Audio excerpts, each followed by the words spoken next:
Sure, we can. Yeah. Right, here we are. We're live on YouTube. So, welcome to the Supernatural podcast. We are back. I am Jill, and this is Dan. Hello, everyone. We are back. Yay! Yay! We're back. This is so cool. We're actually, for the first time ever as well, streaming our podcast onto YouTube. So you'll be able to either join us live or we'll still put it onto Podbean, Spotify, iTunes, all of those things. And you'll be able to catch up as well. But you can also see us visually. We've got visual now, Dan. Yeah, so this is kind of a new software for us, isn't it? So we should probably put out there, do bear with us if things go a little bit off or wrong, because we're our technical skills aren't the best, shall we say. We've often encountered some hiccups in the past with new software, so we'll give it a go though. But we did always intend to put things on YouTube, didn't we, back in the day? But we never got around to it. So yeah, hopefully this goes okay. Yeah. Yeah. So, should we just recap for any new listeners who are joining us? So, Dan and I set up our podcast in the middle of lockdown, didn't we, Dan? And we called it Small Business Whole Health, which I actually think it's still called that on iTunes because I can't actually work out how to, when you forget all your logins and all of that stuff. So, I do actually need to do that. So we were called Small Business Whole Health, and we set this up just to help people to run their businesses and to stay healthy through lockdown. And we ended up doing, like, we did it every week, didn't we? We did every week for 2 years. We were consistently podcasting.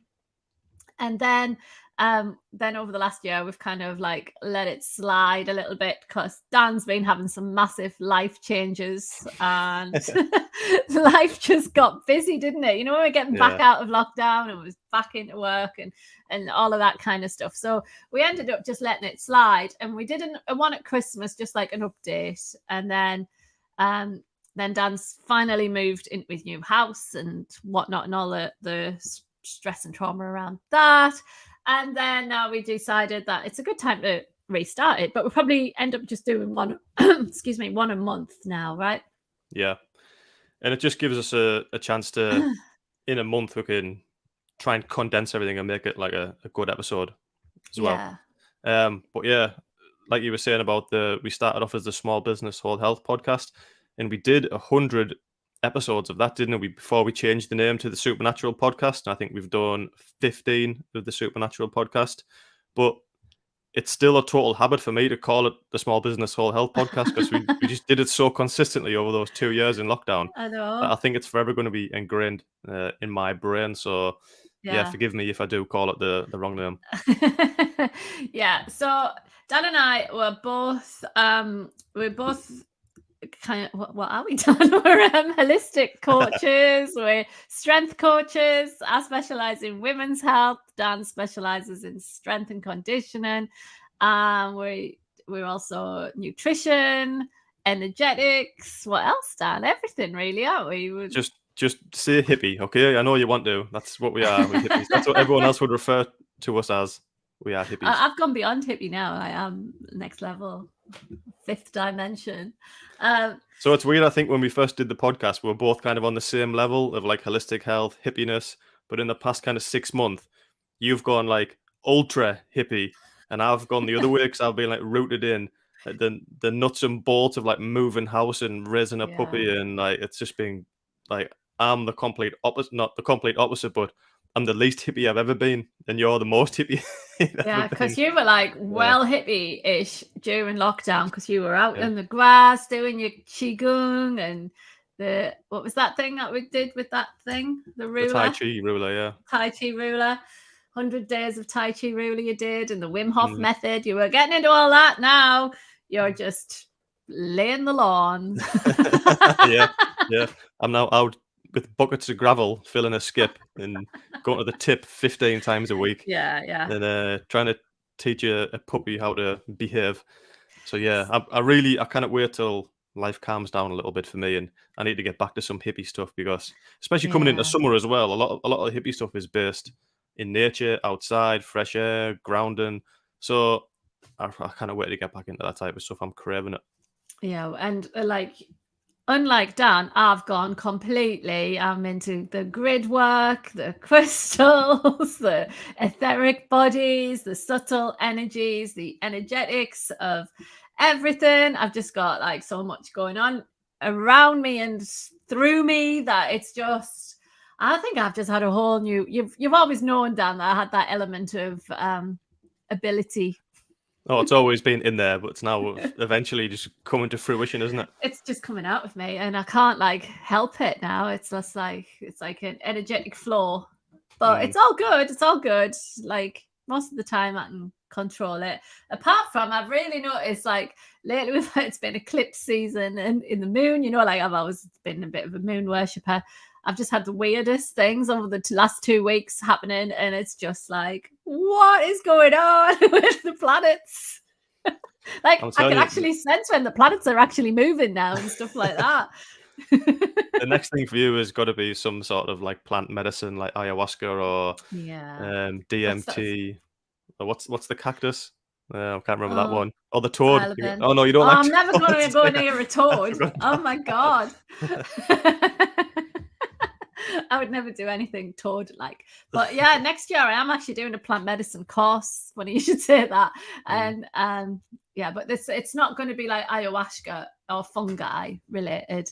It's all plants that are available in the UK that we could actually use ourselves. But yeah, like now I can like sense the energetics of a plant. It's like bizarre.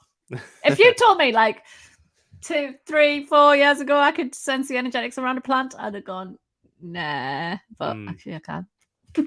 So that's actually an interesting topic, because when people who go vegan and they say that they do it because of the ethics around killing animals, which a lot of like commercial slaughterhouses and stuff, they are terrible, but so they only eat plants, but plants have energy, grow towards the sun and they have energy. They may not, do they have feelings? I don't know, but they certainly alive. They're certainly alive, aren't they?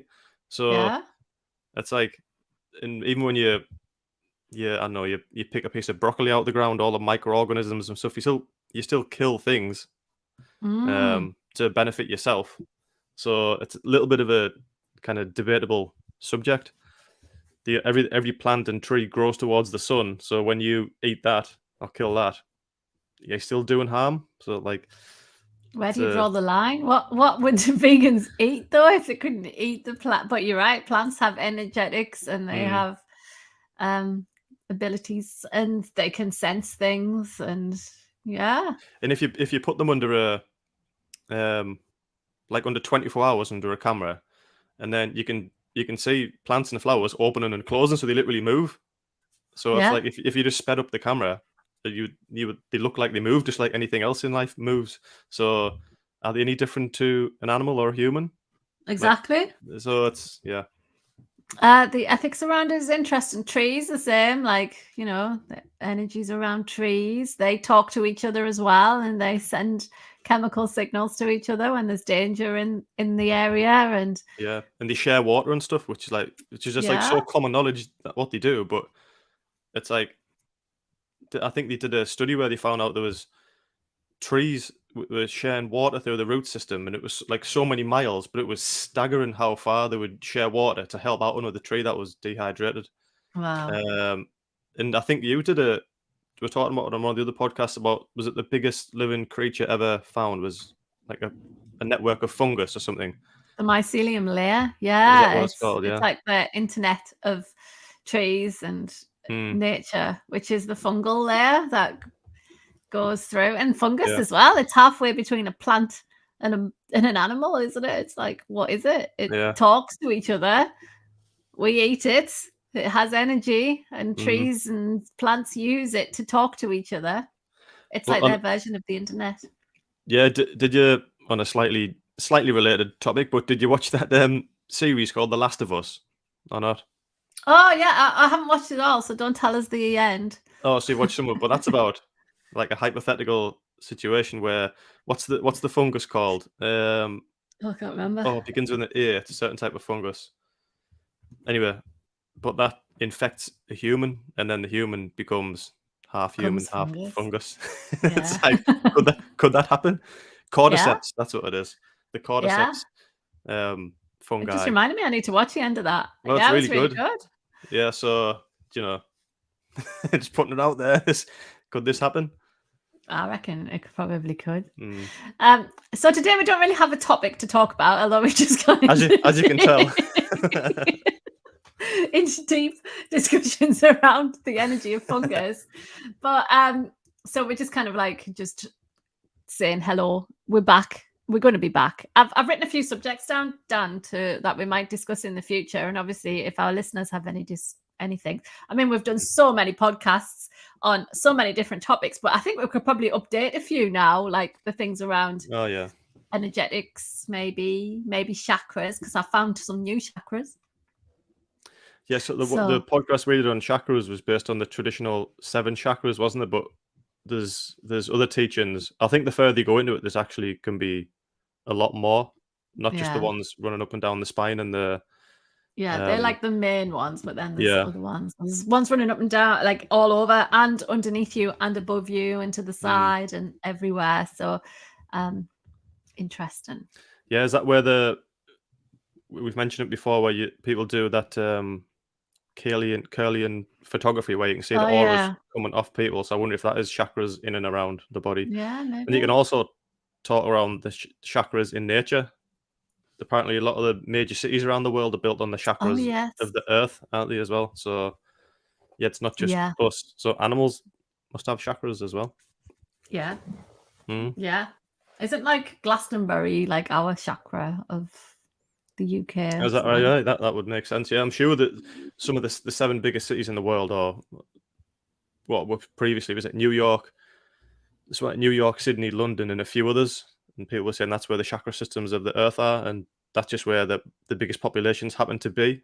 Might have changed now anyway, but yeah, I don't think it was a coincidence when you listen to these ancient spiritual teachers, and they just know these things, like we were saying before, like Eastern philosophies. They just know these things, and then we kind of discover them. We have to prove it scientifically. They just take it as, well, yeah, of course. That's always fascinating to me when you hear these like different cultures and it's totally obvious to them, and then we discover it and try and weigh it and measure it and prove that it exists, and they're just like, well, yeah, of course it exists. It always has done. Why wouldn't it? Yeah. That's interesting. So interesting. So yeah, so we can talk about the chakras of the world, chakras of the universe. What do you have any other topics laid out? Oh yeah, just going away from energetics and chakras. Nut milks. Very different. So, like, I just wanted us to, Dan, because we said this the last time, didn't we? That we felt much more intelligent and informed about topics when we were doing our podcast regularly, didn't we? Because we actually did the research. This is one of the things I've been mainly into research for ages, and I thought actually it'd be quite a good topic for our podcast because people think drinking oat milk or soy milk or something is a good alternative. No, they're actually horrific, aren't they? Yeah, so I want to talk about which ones should we be drinking and which ones should we avoid. Yeah, I heard it summed up quite funnily once when you said people they often get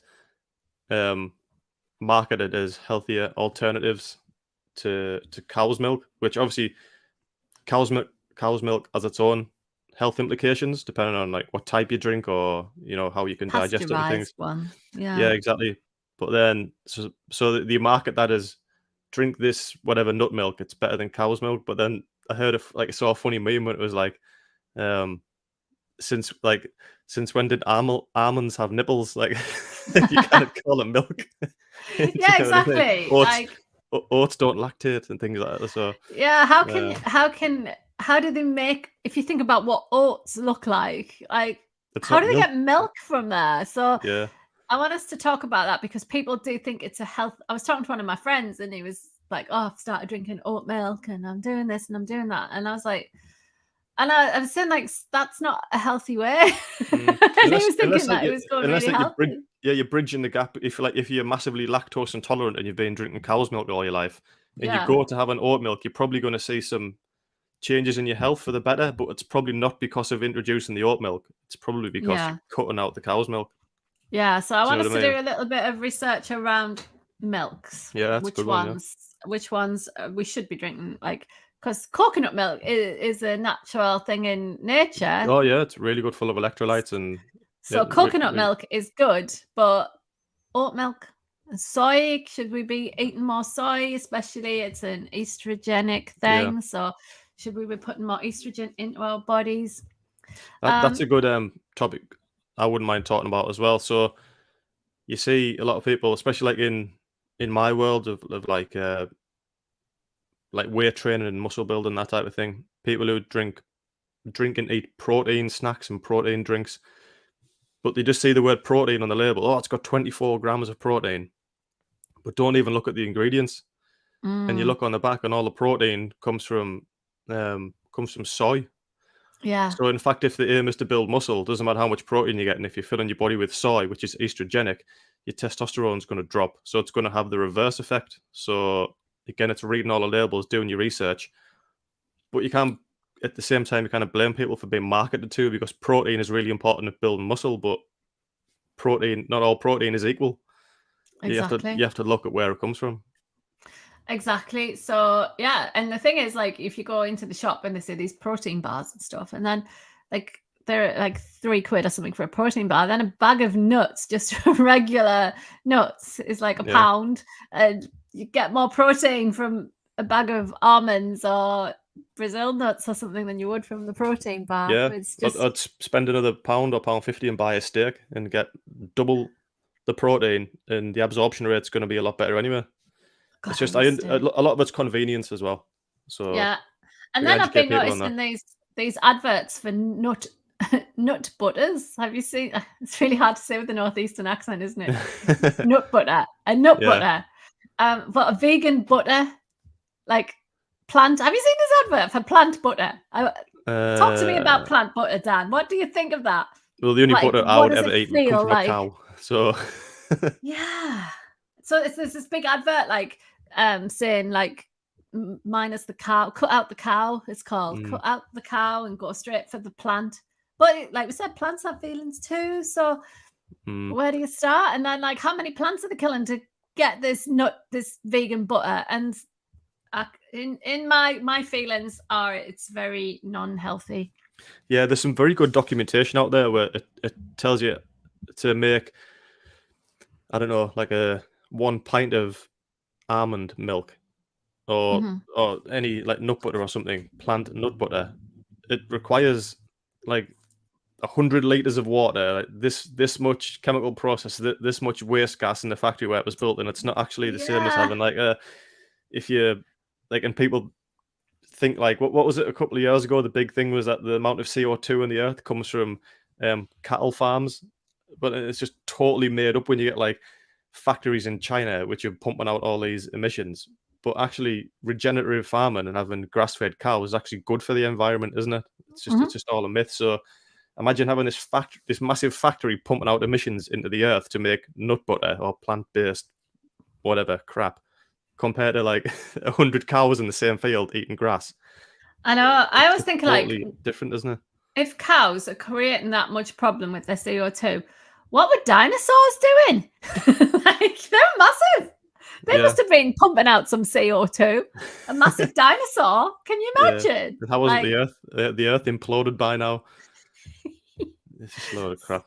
So anyway, so that's that. That's something. And then also I've got on my list oils. Rancid. I want to talk about oils as well, which is similar to butter and milks, but oils, because we think which ones are good, which ones are bad, like vegetable oils, sunflower oils. Most of them are pretty crap, yeah. Yeah. So these are like the subtleties of nutrition, which, you know, you get your carbs and your protein and your fats in, but then like where are you actually getting them from? Are they like the fine tuning, isn't it? The fine tuning of it, yes. Yeah, it's good because you can always you always start where you're at. If you're eating really unhealthy and you're eating takeaways and you know you're eating crap, then if you transition to something which you believe to be healthier, it probably is. So you're going to see some pretty drastic health benefits just by trying to eat clean. And then you can, once you establish that, then you can try to fine tune it, like look at the ingredients on that. You know, if it might be like I say, a protein powder or something like that, then you can try and like, look, oh, this rapeseed oil. Do I really want to be putting this much rapeseed oil in my digestive system? Probably not. And you can fine tune it. So you always try and just chunk it down. Don't go from being really unhealthy, because I've done this as well, to then trying to like live like a holistic god, and it's overwhelming. You have to pick maybe 2 or 3 things which you know you can do consistently, and then once you've drilled those into your lifestyle, then try and pick another part and build upon it. Yeah, it's like reducing your chemical toxin overload. Like, don't chuck out all your shampoos and your makeup. Like, I know you've got loads of makeup now. I'm chucking my makeup out. But don't go completely paraben free and stuff. But maybe just the next time you need to buy something, just buy the version of it that is the best version that you can afford, and that's how you do it. I mean, it's taken. How long ago, Dan, was it since we met? Is it about 7 years now that we've? Yeah, probably 6 or 7. Yeah. So, like, it's taken me a good 7 years to get to the point where, you know, I'm really getting into the energetics of it. But because I had to like clear all that other stuff out of my system. Yeah, and it's because there's like 30 or 40 years of conditioning already there of the way you used to. So that's like, you cannot just do that overnight. I still go through this today where I think, right, I'm going to go on I already consider myself relatively healthy, but right, I'm going to step it up a level and then try and do too much at once. I'm going to cut out this, and I'm going to introduce this, and it's just overwhelming. So just picking one thing that, you know, there's normally only 1 or 2 things which are the downfall of your health. Like, there's 1 or 2 major things, and everyone knows what they are. They normally just skirt around it and lie to themselves. So if you just pick those things, you just think, right, I'm just cutting out the alcohol, or I'm just going to drink 3 liters of water, or I'm just going to go to bed an hour earlier. That normally has a drastic effect.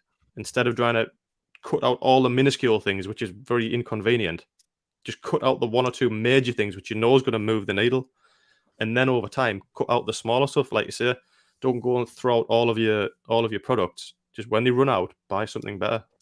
Otherwise, it becomes overwhelming, doesn't it? Oh, totally. So, like, it's a long-term game. It's not something you do for the short term. It's got to be sustainable.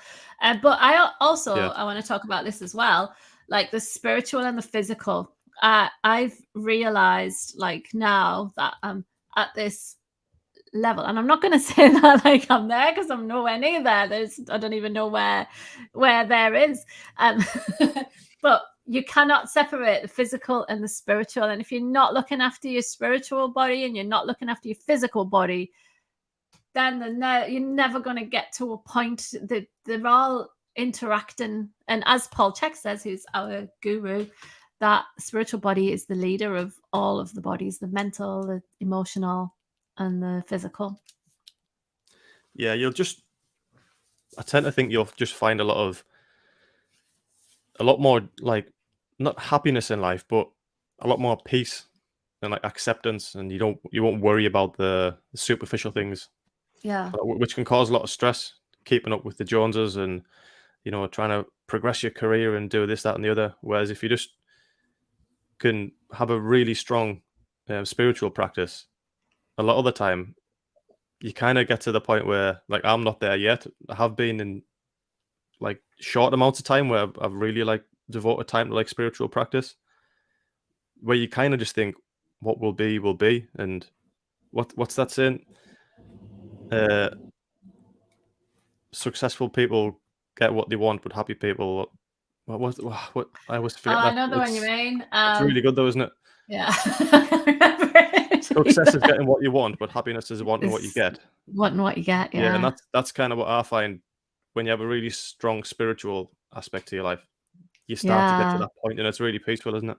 And what I've realized as well, that like a spiritual practice doesn't have to be like sitting with an altar and meditating for 3 hours a day. Like a spiritual practice can be lifting some kettlebells and just getting that great feeling of breath and movement combined. I really think, like, when you combine, because like I've been going deep into breath work. I've always been in the physical, and then I went deep into breath. And now when you combine the two, that's where the magic lies. And this is what the ancient people have known for years, isn't it? You know, that's what Qigong is. It's the breath, the vitality, and the movement. It's what yoga is essentially. And, you know, it's bringing it back, bringing it all back. Yeah. And it's amazing some of the feelings and the sensations you can get when you do. I've never really done like still meditation. I've always done Tai Chi or Qigong, and like it is a lot of it's based on the breath. So when the body follows the breath and vice versa, again, it's that word it's just, you become so peaceful, and it's just, you think, this is what going into that real rest and digest phase feels like. But you don't have to be still. You can move, and it's moving all those subtle parts of your body in just different ways and combining it with your breath.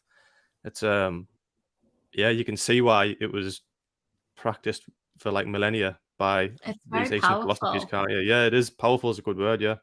Yeah, and I'm like you. I can't sit and meditate. Like I just can't. But move, meditate. That becomes my meditation. That becomes that's when I get all my ideas. When my mind quietens because my body's actually doing stuff, and I love the feeling afterwards.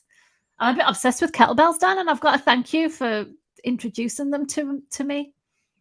Yeah, you're a bit of a kettlebell master, aren't you, to be honest? Hey, I'm on 10 kgs now. 45 minutes on a 10 kg.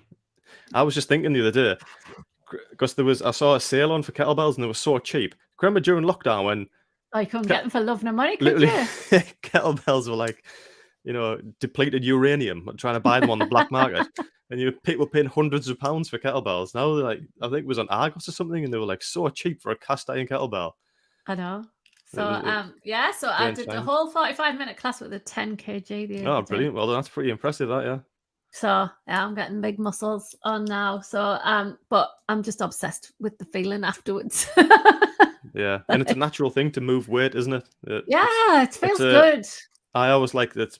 Like resistance training is, you can use it as a metaphor for life. It is overcoming resistance, because it'll always be there. So the more the more you put yourself through it when you don't want to, when the resistance comes in any other part of life, you kind of have the tools to get around it. You know what I mean? Keep going. Yeah, like as you age and stuff, the world seems to become a lot harder place to live in because your body's breaking down. But if you put yourself through resistance training and things like against your own will, and you think, I'm going to force myself to do it, it makes the rest of life easier, doesn't it? What's that? Honestly, it's like just the best. Discipline equals freedom. That's the best feeling. And also you can really see the progression. And then like, you know, we're all getting older. We've got the arrow of time, you know, the second law of thermodynamics, that time goes linear. And you know, how good does it feel to actually up your weights and know that you're making progression against the arrow of time? It is the anti-aging muscle, and the longevity muscle is the longevity organ. Let's talk about that actually as well. Writing that down, because that was a good quote, wasn't it? On the subject of topics, the one topic which, you know, like I'm still... it's not going to be Dan's... It's going to be a conspiracy theory. I'm big into aliens at the moment. That's my latest thing. Yeah? No, I'm telling you. It's getting closer and closer, I'm telling you, to like aliens are going to be revealed. That the government are going to say we've known about them for years. Like the New York Times and the Pentagon, everyone are releasing footage and stuff now, aren't they? And I'm telling you, I've watched some good documentaries lately, and it's coming soon. They pretty much admitted that. They pretty much admitted, but they've changed the word from UFO, haven't they? They now call UAPs to try and throw people off. Unidentified aerial phenomenon. They're not saying it's aliens. They're just saying these are things which is not of human origin, and we don't know what it is. So let's just call them aliens, because that's what they're saying, really. So we'll let you have it. We'll let you loose. Just let me run free for an episode. An alien thing, yeah. I watched that thing that you told us about ages ago. This was years ago, where there was like a big ball bouncing off the ocean or something, and there was a fighter pilot who filmed it or something. And like... Commander David Fravor, I think he was called. I can't believe you know his name. Oh yeah. Of course I know his name. I'm in deep at the moment. Yeah. Okay, so aliens, like me with me nut butter and my rancid oils. Are you aliens? I'm aliens, right? Yeah. Okay. Well, I'm gonna go weird now and say grid work, the ley lines and the energies on the grid.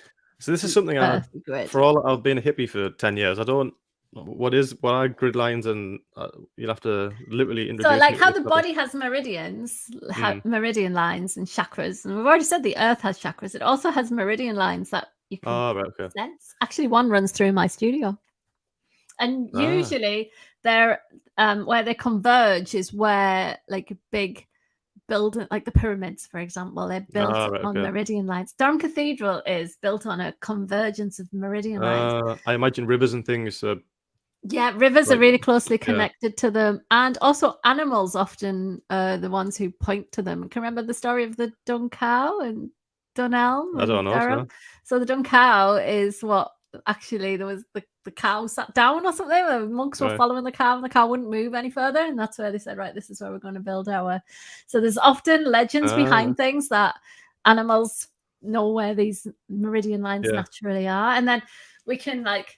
As humans, we've lost the ability of feeling where they are, but some of us can now feel them, where the energy lines are. Yeah, well, I think we all have that ability. It's just being suppressed, and yeah, you can just reawaken it to some degree, can't you? But it takes a lot of work. Yeah, and I imagine it's a lot harder with those type of things because of like the electromagnetic smog which surrounds us. Like it even throws animals off. Things like bees kind of get back to they get lost, don't they, and they die and things like that. So like if it's happening to nature like that, like no wonder people think it's absolutely hippie crap when you talk about it, because we don't have any recollection of or concept of what that can actually feel like. Yeah, but it is deep within us. Yeah. And like using crystals. I'm going like that because I've actually got a crystal grid here on my thing. And what's those where people get the metal rods and they detect water? What's that called? Divining. That's Divining, called Divining, yeah. And don't they still do that for oil and things like that? For all the technology we have, they still, when they go to oil, they're trying to discover new oil fields. They still get people to come in and do that, don't they? Yeah, well, like crystals have magnetic frequencies and stuff, so it's like you can, if you know what you're trying to tune into, then you can direct it. So, interesting. I think we obviously have spoke about this before, but I'm really into although I haven't been at my healthiest or hippiest for a few months now, like water quality. I'm big into water quality, like how horrific tap water is. And God, you say don't talk about this, because I had a filter. Like you've got the filter of all filters, haven't you? Like the mother of filters. It's actually I can't use it because I moved into the new house and it doesn't fit on the bloody tap. Oh, you're joking. No, and there's no socket to plug it into. But to be honest, I've had it for like 7 or 8 years, and it's probably all filtered out. So I've looked at a new one. Lee Brandon recommended one, and if it comes from Lee, it'll be the business. No, that'll be the business. So I'm going to get that actually, because water quality is like, for some I reason, got obsessed with water quality over lockdown, and I was filtering all my water, and I've kind of like got out of the habit now, and I'm just drinking tap water, and because I drink a lot of water, and that thought just ran through my head the other day, like what is in this tap water? Yeah, and I watched it. I don't know if you still have Gaia TV. Oh yeah, I love Gaia TV. I resubscribed recently, and the first thing I watched was I can't remember, it was something about water, the miracle of water or something, or the secrets of water. I've seen that one, yeah. And I've seen bits of it before, but it's just, man, it is fascinating. Like there's so much we don't know about water, and even the little bits that we do know are absolutely mind blown. Like it's got an infinite capacity for memory, and it's just, if I can urge anyone listening to this, if you're interested in water, go and look at some water documentaries. There's loads on YouTube as well, and it'll blow your mind. That Japanese scientist, what was it called? Begins with an M. Who Muramoto or something like that. Put emotions into water and realized that water can carry emotional energy. And so what they did, he got it was like a local spring or something, and because when you when it snows, you've heard the saying, every snowflake is individual. So when you zoom in at a microscopic level on a snowflake, you can see it's like a typical, like a star shape. It's very, like, it's almost symmetrical, and it looks really pretty to look at, like geometric shapes. So they got this Japanese scientist guy. He went to the local spring, and he got, I think it was a Buddhist monk, to say prayers into the water. Then he collected the water and he put it under a microscope, and there was these beautiful, each individual droplet of water once it was frozen, so like a snowflake, it was these beautiful geometric shapes.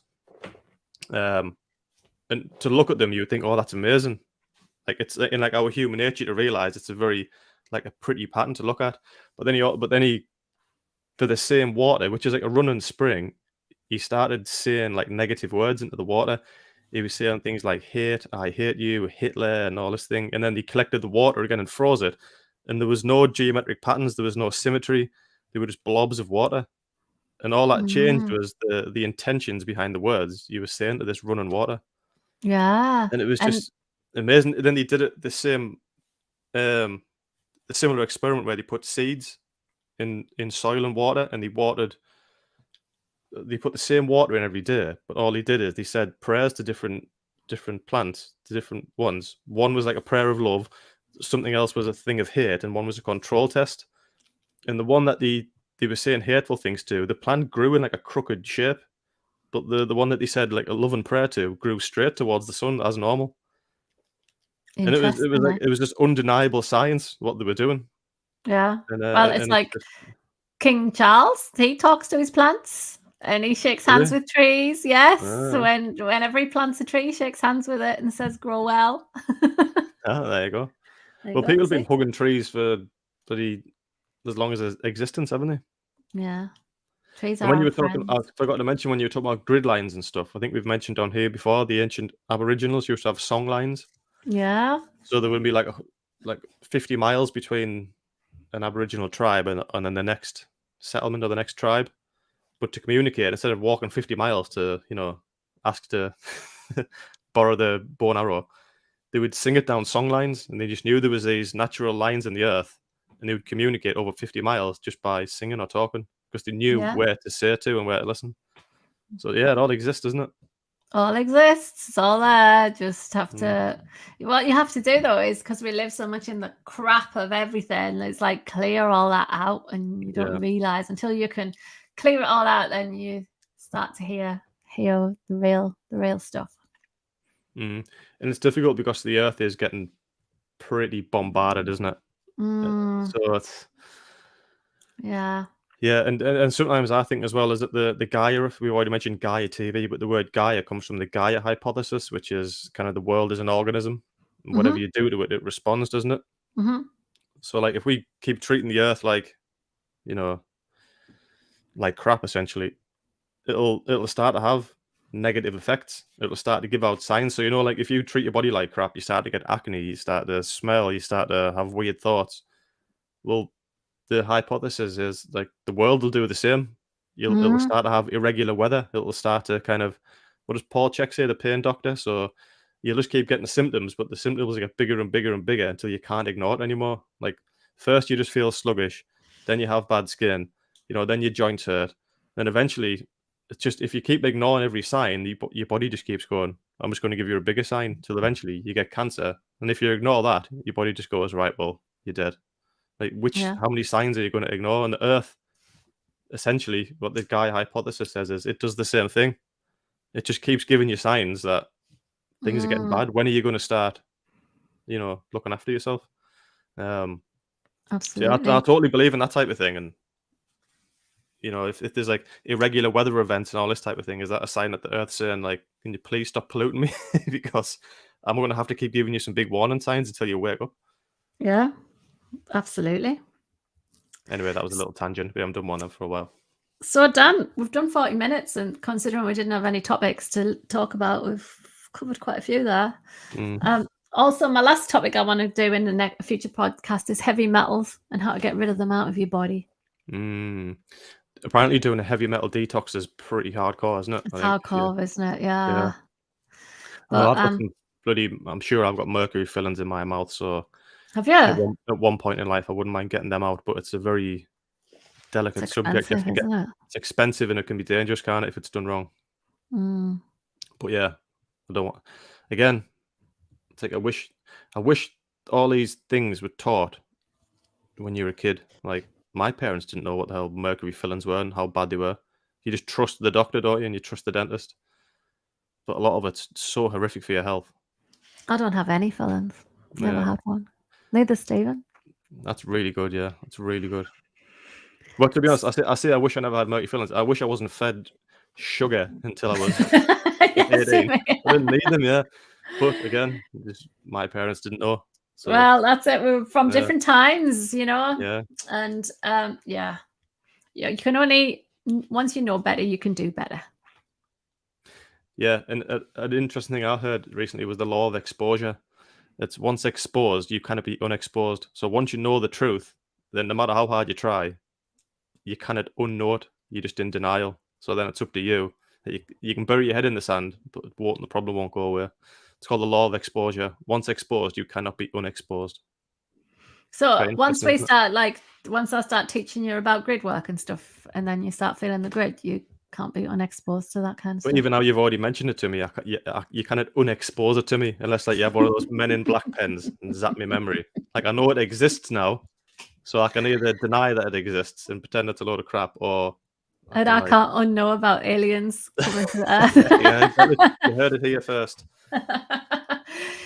Right then, so guys, we are back. We're going to be doing once a month now, but if you do want to listen to any of our podcasts from our back catalogue, we have over 100 of them, so it's all good listening, all good stuff. And actually we might go through, if there's any that you think we need updating or anything like that, just drop us a line and we might redo them. And do you know how like 2020 when the pandemic hit, and it was, now that life's back to normal, it's just like, me included, it feels like I've forgotten that it even happened. That's how life works, isn't it?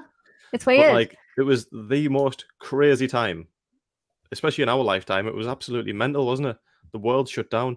So go back, if you listen to some of our old podcasts when it was in like the thick of the pandemic, like it's a little like time capsule, and when we talk about what was happening and what was happening on that day, and oh, we're in lockdown again, and oh man, I got kicked out of the shop for not wearing a mask. Like it's like a little time capsule of what it was like, because you forget, don't you? Yeah, we were like, oh my god, the gyms are opening again. But wait, can you remember how we got really mad about, like, because McDonald's was open, but the gyms were. Yeah, there was uproar, yeah, and it rightly so. But yeah, it's funny if you went back and listened, it was a different. It makes us sound really old. It was a different time. It was only 3 years ago. I know, but it's interesting, isn't it? Like, yeah, little time capsules. I think I might go back and listen to some, see how we were navigating all of that stuff. Yeah. But yeah, so thanks for listening, guys. If you're this far, if you've stuck with us this far, and hopefully this will work, our new software, and I'll be able to send this to Dan to get uploaded. Yeah, I'm gonna have to do some research again of how to bloody upload things and edit things, and get my brain back into gear. Oh no, well, we don't require much editing, do we? No, it's all good. It's all good. But I'm used to just working with a bucket and spade these days. I'm not used to working on computers. Yeah, your trips to the tip. While I was doing a 44-day Ganesh mantra to remove all obstacles, you were just moving all obstacles to the tip. Yeah, I was ripping carpets up and shoveling rocks into a skip. The domestication of Dan continues. I'll tell you what, talking about being like a strength and conditioning coach, I don't think there's any better exercise than putting a shovel into wet soil and filling a wheelbarrow. Jesus Christ. Like, fair play to any ground workers or landscape gardeners. That is a raft. Yeah. That's what they say about miners, isn't it? You know, spending all that time there. Oh, God, yeah. Their backs were so strong, yeah. Fair play. Right. Okay, then, guys. Thank you for listening. If you loved our podcast, please share and write a review, do all of those things, because it helps other people to find us too. So big love to you all, and we'll see you again shortly. See you soon, everyone.